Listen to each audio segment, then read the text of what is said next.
In this video, I'm going to show you how to install a garage door, and this is going to be a step-by-step DIY guide. And if you're new to this channel, my name's Josh. This channel is all about DIY to save a ton of money. So be sure to subscribe, ring that bell so you get notification every time I release a new video, and hammer that like button for me. That's all I ask in return for making this video. So we got a lot to go over today, so let's get started. The garage door we'll be installing in this video is a Clopay 9x7, and it's going to be a white insulated door with glass. So I'm going to cut these bands and unbox the garage door. If you'd like to check out this exact garage door, I'll put a link to it in the description below so you can check it out for yourself. Unboxing was very straightforward. We carried it into the garage so we could work in a nice dry place, and we also had the sawhorses set up so we could work on the garage door comfortably. When it comes to your garage door opening, whenever you frame out the opening, you're going to want to frame it exactly what size door you want. So for instance, we're doing a 9'7" door here. So when we framed it out, it was about 9'7" exactly when we did the framing. And then after we added the trim boards on the inside, so that shrunk it up a little bit. So we're actually a little less than 9 foot wide, and our height is 7 foot, and it's just about exactly 7 foot. With the trim boards on, we're a little shorter. And another thing about trimming out for your garage door, you need to make sure that you add 2x4s or 2x6s around the outside of the opening, and then you want to add a block in the center in order to mount the garage door as well. So you definitely need to make sure that's done before installing your garage door. For instance, the edge of the 2x4s were the rough opening before we installed the trim board on the outside of the opening. If he holds me against the 2x4 edge, you're going to see we're exactly 9 foot, and then after we add the trim board, it shrunk it up about 1.5 inches. For the height, we're exactly 7 foot after the trim board's installed, just a little bit less, but that is totally fine because we got weather stripping, and that's going to cover up everything even more after the door's installed. And a crucial element you need to think about when it comes to the height of your garage door is you need to allow at least 12 inches above the opening for your opener and the installation. And that's something that you're going to have to determine with your ceiling height that's already in your garage. So we have about 8 foot high ceilings here, maybe a little more. And that's going to be plenty of clearance for our garage door. So for instance, if you had a 10 foot tall ceiling, you could put a 9 foot tall garage door in your garage essentially. If you have a torsion bar located above your garage door, it's under a lot of tension and can be very dangerous to work with if you don't know what you're doing. Definitely hire a professional to remove those if you have one that needs removed. Inside of the box, we got our tracks, we got our springs, and we also got all of our hardware here for the garage door. The panels are sitting back here on sawhorses, and you want to make sure you protect the panels with some kind of styrofoam or pasteboard on the sawhorses so you don't risk damaging them. And I got the first panel that we need to install first sitting here. So I have cardboard on top of the other panels. We're going to lay this down with the panel side facing down. So we're going to be working with the back up to begin with the installation. The items that we'll need out of the hardware pack are right here to install onto the first panel. And we got our cables, and we're going to need the 2 with the loops. We got 3 hinges with the single bar in the center. We got the bottom brackets, and these are together, and we're going to have to break these apart. I'm not sure why they are sent that way, but that's how they sent them. So we're going to take this tab off this one. So these 2. We'll need 14 sheet metal screws. These are 5/8 inch sheet metal screws, and they came in this pack with the other screws, so I had to count 14 of them out of here. I also have a 7/16 drive bit on my impact driver to drive the sheet metal screws. So we're now going to place the panel that we need to install this on up on the sawhorses, and I have pasteboard here to protect the door. When we set this up here, we're going to make sure this rubber seal is facing the other way, and that this side is facing down. Here is the bottom of the panel. You'll notice there's a left and right bracket. You want the left on the left side and the right on the right side, obviously. And we have these safety tabs here, and these are going to slide in these grooves. So we're going to line them up with those grooves and then slide it into place. So that locks into the panel. So it's already locked in there well, but we got to add the 2 screws here to secure it to the panel. And now we do the same to the other side. I'm now going to install the 3 hinges with the number 1 stamped on the bottom of them. We're going to place this hole to where it's lined up with the bottom hole of the 3 areas in which the hinges are going to be installed. And this is on the opposing side from the bottom brackets we just installed. So we're going to line this here and this hole up here. Going to place a screw here and here to secure it to the panel. And do that in the middle and on each end. Before setting the panel into place in the opening, I have my level to level up the panel, 2 10-penny nails, 2 shims, and a hammer. I'm going to put that nearby the opening before we set it into place.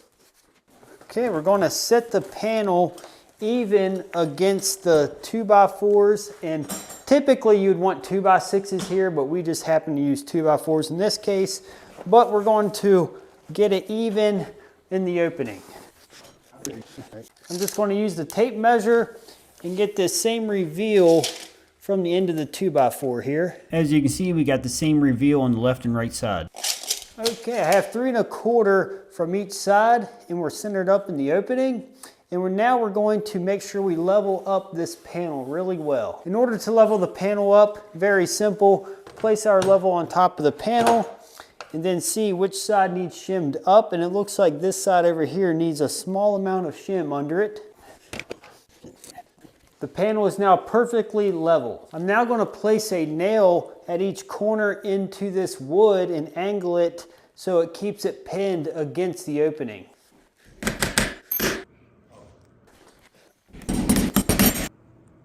Now that the panel's set, we're going to take one of the 2 cables and loop around this area here on the bracket on each side. All right, our panel is temporarily setting here. We're now going to install our next panel. We are now going to prepare panel 2. With panel 2, you have a groove here on this side, and then we have a side here that has a protrusion. We're going to want the side with the groove to be facing down. So we're going to flip this upside down and get to the back of the panel, and we're going to lay pasteboard down just like we did with our first panel to protect the ones underneath. Now, for the second panel, we do have different hinges.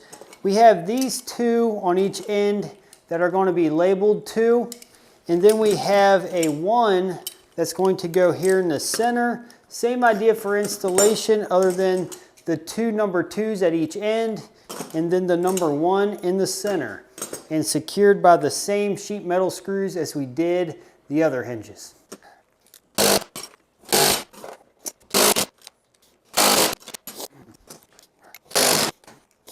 Here is the number 2 hinge on the left side of the panel. We have the number 1 in the middle of the panel, and then at the very end on the right side we have a number 2 hinge. We're now going to take the second panel, and the second panel is going to sit right into the groove of the first panel. And we're going to make sure that we line the panels up with each other and place a nail to hold this into place as well.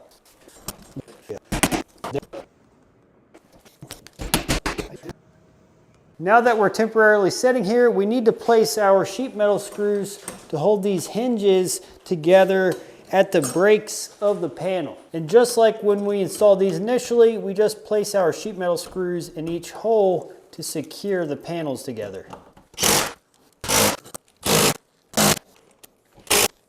Now for the third panel, essentially it's the same idea as the second panel we just did, except we have the hinges that are labeled 3, and these go on each end as well.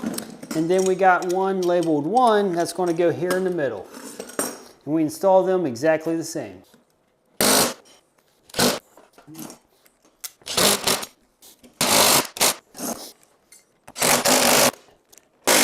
Here's the number 3 hinge on the left side. Here's the number 1 hinge in the middle. And then we got the number 3 on the right side as well. And we'll install this just like we did the second panel.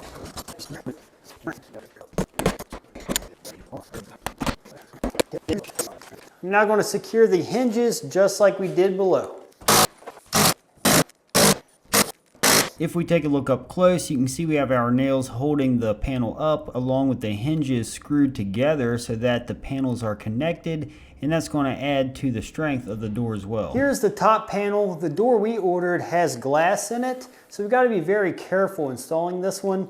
But we got the 2 top brackets, and you're going to install these 3 1/4 inches down from this lip. So we're going to line up with this top hole. Will be lined up at the bottom of these top 2 holes. So it's going to be installed right here like so.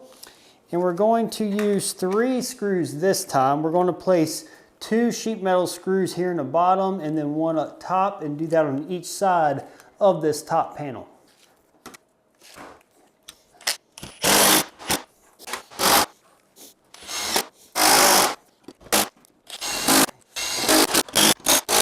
Here's what the 2 top brackets will look like after they're installed. This is the same idea as the other panels. We're going to stack it and then secure it with the nails on each side. I'm now going to secure the hinges to the 3rd panel to connect the 4th panel to it. I'm now going to install the opener bracket, and this is going to be placed here in the center. And we got to line it up with these holes here on the panel. And then once we do this, we need to make sure the hinge is shut, because it's going to go right over it like so. And then we're going to place our screws 2 here, then 2 here to hold it into place. This bracket will be used for the garage door opener installation, which will be the next follow-up video to this video. In order to install the rollers, this is very straightforward. At the top, we place it right here in that opening. And then here where there are 2, we're going to go on the lower one. So right here, and then the same below. On this one, we're at the lower opening, here, right in the center. And then at the bottom, we're right here. The only place there is to place a roller. The rollers are going to more or less free float in the hinges until we get the track installed around them to contain them. Now we do the same to the other side.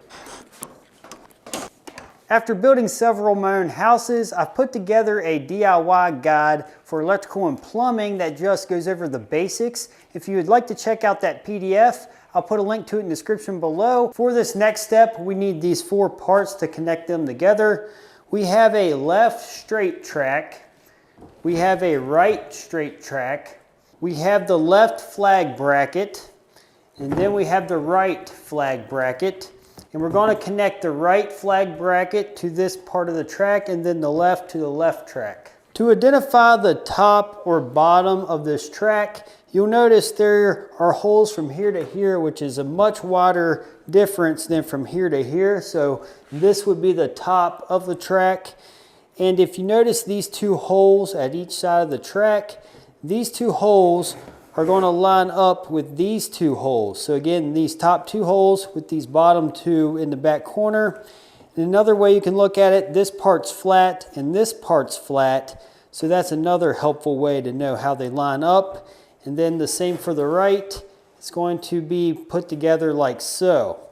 And we're going to be using these 9/16 screws and nuts to hold them together. And they're just going to thread right through those holes, 2 on each side, to hold them together. I'm going to line the holes up like so, and then we're going to place our bolt through, and then we're going to tighten the nut onto it. And then the second one.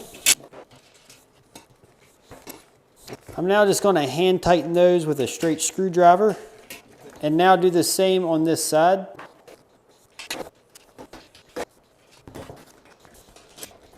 I'm here at the lower section of the track. You'll notice in the center we have 2 knockouts and then a slot right in the center. We're going to want to install the longer track brackets here in the center of that opening.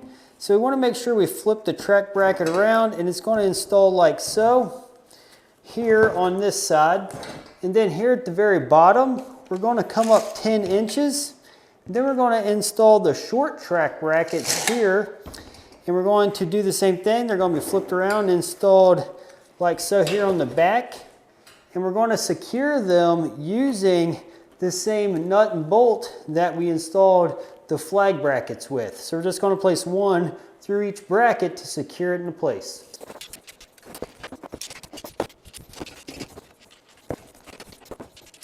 Now that we got the brackets and flag brackets installed onto the track, we can now move on to the next step of securing them to the wall. Here's the track we just assembled. We need to make sure we space this a 1/2 inch up off the floor.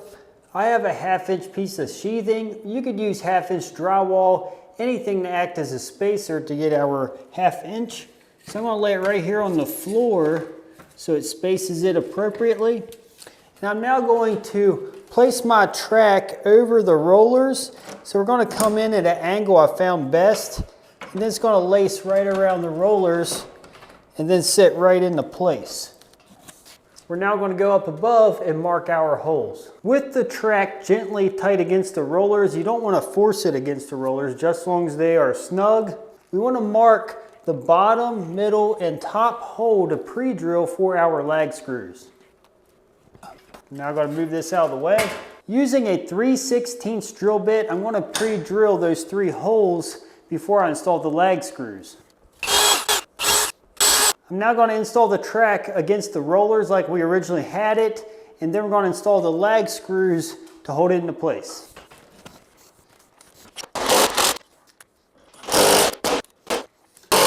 We're now going to install the lag screws below. Same idea with these 2 brackets. We're going to place it against the rollers, again, not real tight, just enough to where they're snug. That looks good there. And we're going to pre-drill those out and then install the lag screws to hold that into place. Now remove the sheathing out from underneath the door and do the same to the other side.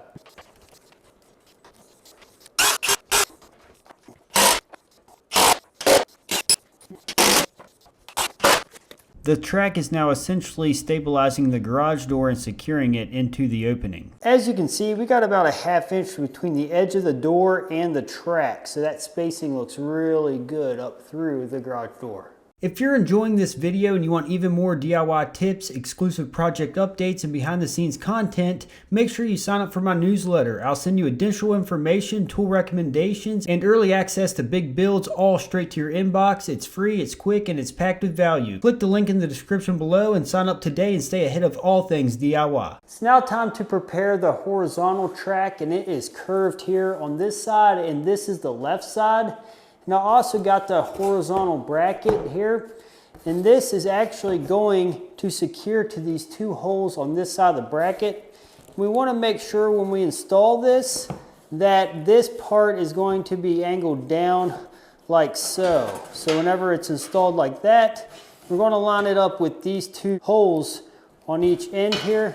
Just going to line it up and then secure it using the same nuts and bolts that we've been using to secure everything else before we set this up into place. To secure the horizontal curved track to the vertical track, I got a tall step ladder here that's going to hold this side up while it is resting into place, and I'm going to place it right over that roller, like so. Using 2 of the same nuts and bolts that we've been using, I'm going to secure the track here to line up with the other track. Then place our nut and bolt here to hold it. Using the larger 3/8 inch bolt, I'm going to install this flange bolt here in this bracket to hold the top supporting bracket. Now we do the same to the other side. Essentially, this is just a temporary support for now until we level it in the next step. We're now going to level up the horizontal track. I'm going to loosen up the bolt that we placed over here to temporarily hold it. He's going to lift it up to where it's level, then I'm going to retighten this bolt.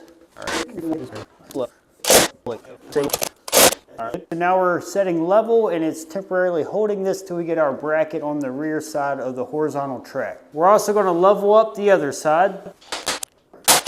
I now can remove the nails, and I'm going to use vice grips to grab them and pull them out. I do not want to pry against the track or the door to pull these out because you could damage them. So I'm going to grab them and then just work them back and forth so they pull out.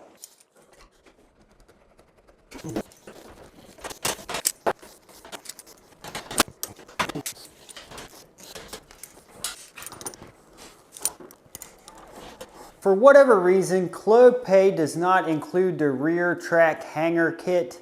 This is going to have to be purchased separately, and I'll put a link to it in the description below as well. But this is what we're going to use to secure the horizontal track to the ceiling. We have the brackets here that we have to assemble, and we also have our nuts and bolts to do the assembly. And it also came with instructions, of course. For this installation, our trusses are running perpendicular with our bracket that we've got to anchor to the ceiling. So this is going to catch on 2 trusses, and this is going to sit right in this vicinity right now, but we need to make sure we're pretty well exact where it needs anchored to the ceiling. I'm going to take my level and I'm going to plumb up from this hole here where the bolt's going to go to anchor it to the bracket. So I'm just going to plumb up right to the ceiling so we know exactly where it's going to hit. Right here is where the center of the holes in the bracket has to go. I'm now going to take my hammer and do the tap test to locate the truss. Sounds like it's right here, and we're going to double check before we anchor it there. A trick I like to use is just take a nail where we think the truss is and just double check to make sure it's there. And you just seen it hits a solid truss. And now I'm going to measure 24 inches back to find the center of the next truss. Because we are 24 on center for our trusses, but your rafters or trusses might be set different, so always double check and make sure you find a solid support for this track. So we make sure that our track is going to be perpendicular with our garage door. I'm going to measure off the wall of the garage to make sure it's setting right. So we're going to get this measurement and mark each end for the bracket to set. 97 3/4. I'm going to use a 3/16 drill bit to drill out right on the center of the truss, and that's going to be where our lag screw is going to be placed. I have the lag screw that was sent with the screw pack, and I'm going to drive that right through this hole here into the ceiling. Now this side we're going to drill out and place a lag screw there as well. Here's the angle iron we just installed onto the ceiling.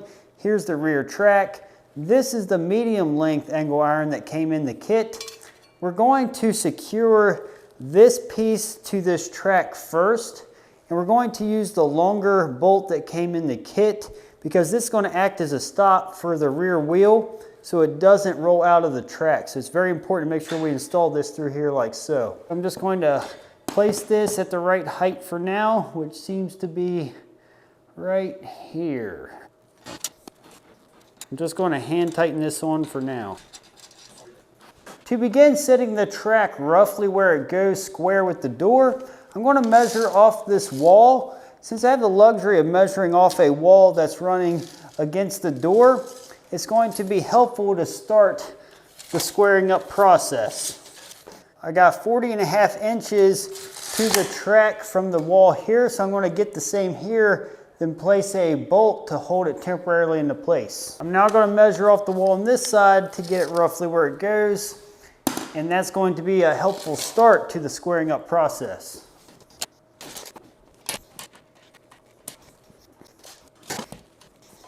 Now we got 40.5 to this track, so that should give us a rough start for the squaring up. I'm now going to install the sway bar, which is the shortest bar sent. I'm going to count down 9 holes from the intersection and 9 holes over from the intersection to secure it like so on this side. And this could also go this way as well if your trusses were set to where this bar had to be over further. So it could also be over here, just so you know. So 1, 2, 3, 4, 5, 6, 7, 8, 9. 1, 2, 3, 4, 5, 6, 7, 8, 9.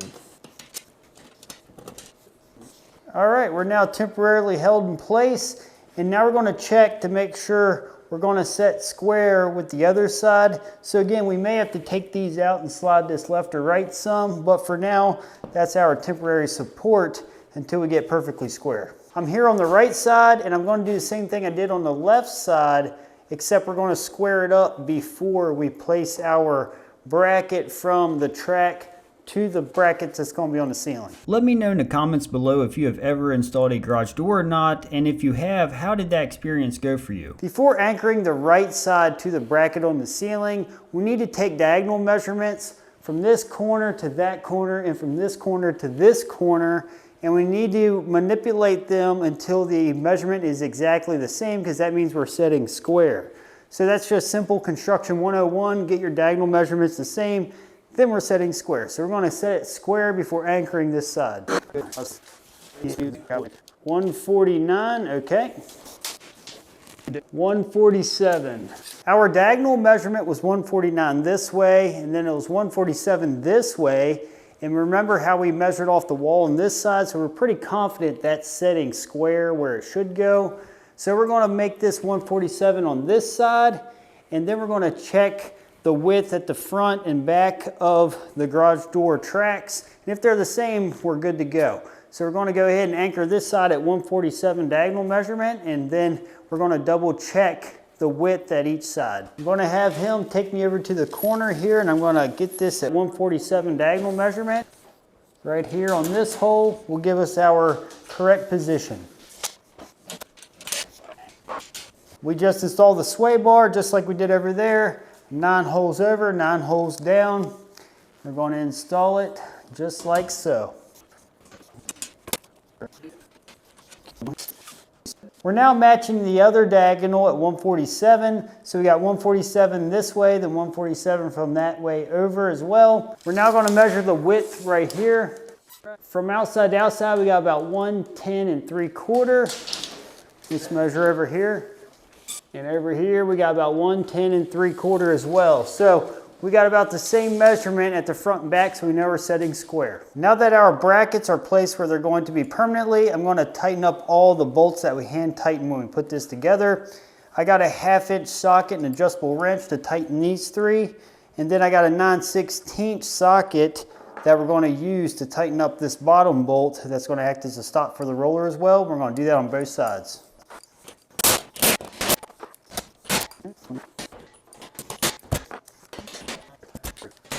It's now time to adjust the top roller bracket.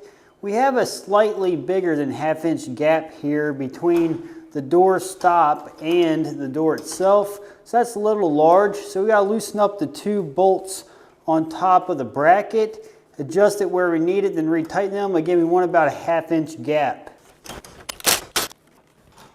And then retighten them.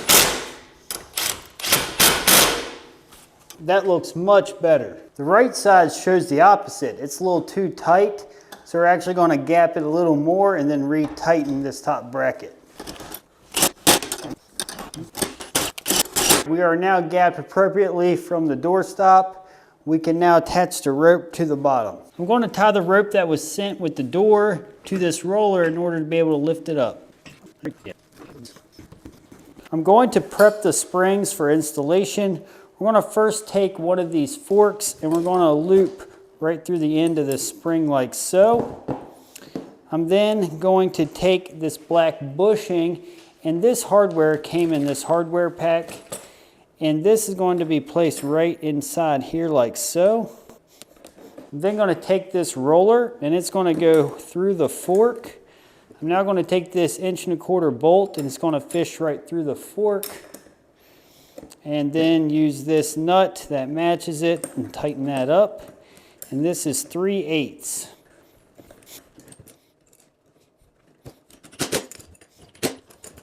And we now repeat that for this spring here as well. We now have the springs prepped for installation. Then to prep these 2 hooks, we need to take one of the nuts and thread it on in this direction and do the same to the other one. And ultimately these are going to hold the spring onto the door. In order to install the roller, I must install it in this hole here because it has to be 4 inches from the back of this board. So 4 inches puts us right here in order to install it. It is going to be secured using a 3/8 bolt that we use to install it on the fork of the spring and the nut that matches. So we're going to install this here. In order to install the eye bolt for the spring, we need to come within 4 to 12 inches anywhere in this area for it to be installed. 4 inches is right here, so I'm going to install it right above it in order to catch the spring to help pull the door up. And of course, we rinse and repeat the same for the other side.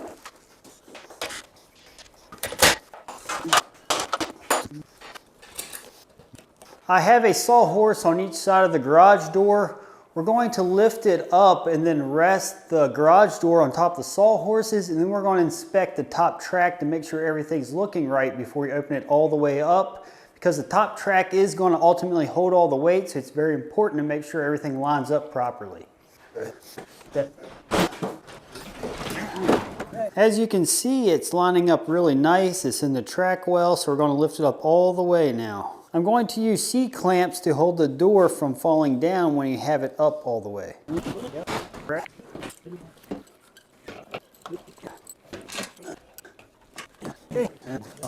I'm going to hook the end of the spring that does not have the roller on it on this eye bolt that we installed.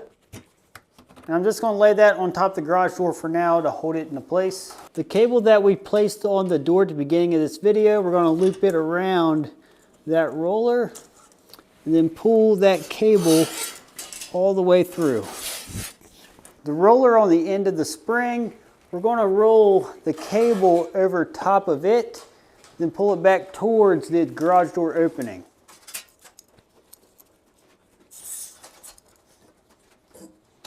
Using this bracket that came with the hardware and the very end of that wire, we're going to fish it through this hole and come out this hole, and we can adjust the length accordingly using this piece. And then once we get to the length that we need, we'll just fish this end right through this area. And that's how you're going to adjust the length of it. But we need to place our hook here, and that's what we're going to use to hook it onto the bracket above. I'm now going to hook it here while pulling tension on the spring. And we're going to keep it anchored here. That's going to keep the tension on the spring. I'm now going to switch over to the containment wire that was sent with the hardware kit. This containment wire is going to get tied onto the bracket, and then we'll fish it through the spring here in just a moment. This end of the containment wire is going to fish right through this bushing we installed earlier, and then we're going to go right through the spring until we exit the other side. And this end we will tie right to this bracket. And that's going to act as a safety in case this spring breaks. It'll contain the spring. Now we repeat this whole process to the other side. The purpose of the springs are to help counterbalance the weight of the door so you can lift the door up much easier. And if you don't have springs, typically a torsion bar is what's used instead of springs. Now that the springs are installed, I'm going to remove the C-clamp off each side of the door. Then we're going to test it to make sure it's working properly. The moment we all been waiting for, we're going to shut the door and operate it to make sure it operates really well.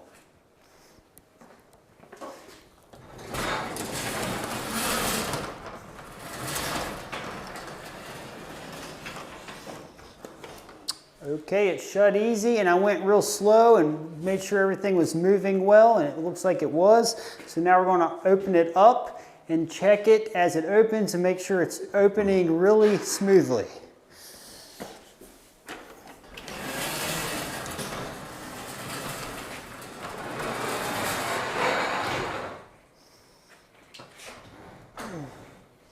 Alright, looks like it opened up really easy, so the operation seems to be a success. I'm now going to install the locking mechanism.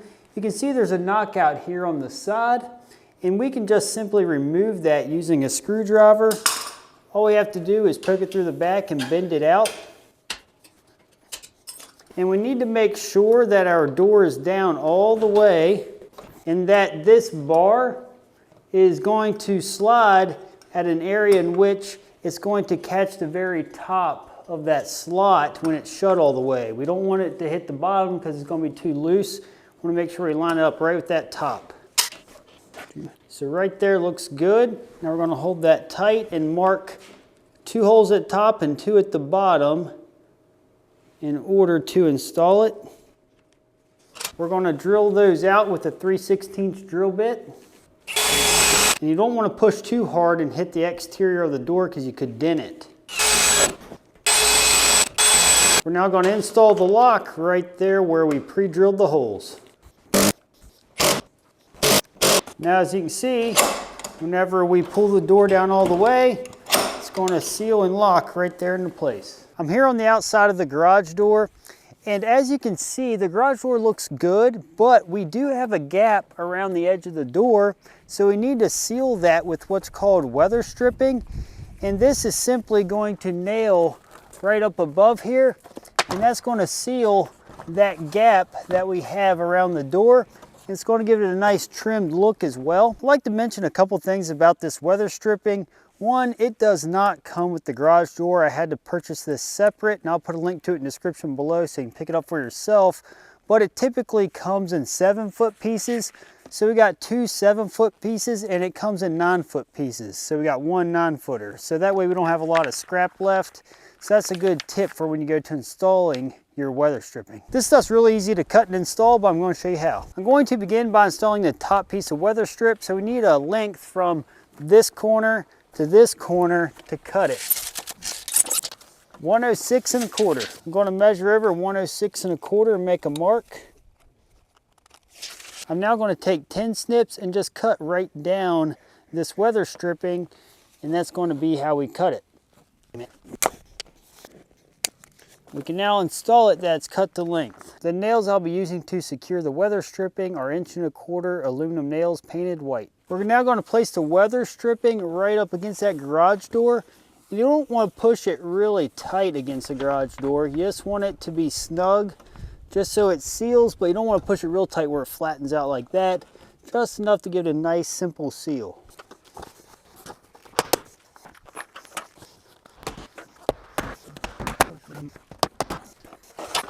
Now for the last 2 pieces of weather strip, we just cut it the length from that piece we just installed down to the concrete on each side to nail them into place. I typically put nails every 12 to 18 inches to secure the weather stripping to the PVC board. After the weather stripping is installed, you can see it sealed up the gap around the garage door very well. And this is going to work for many, many years, and it's easy to change out if it ever does wear out. So that's a great thing about weather stripping. All right, so he's opening up from the inside, and you can see it opens up real nice and it seals against that weather stripping really well. And here's what it looks like from the outside. Closes real nice. We got a good seal for the strip down below as well. That was a successful install. The handles and the rest of the hardware are for if I want to mount them at the bottom, and that way we can lift it up manually. And the same goes for the locking mechanism. That's for only if we're going to be using this manually without an opener, but we're going to be installing an opener, so that's going to be where we're going to use the rest of the hardware. So this is actually going to be left over and not used for this installation, but if you're going to use your door manually, you're going to want to install these things. This section of the excess bracket sticking down can easily be removed with a sawzall or hacksaw if it seems to be in the way. Final step to installing this garage door is installing a garage door opener. If you'd like to see how I'm going to install this garage door opener, check out this video. It'll help you out.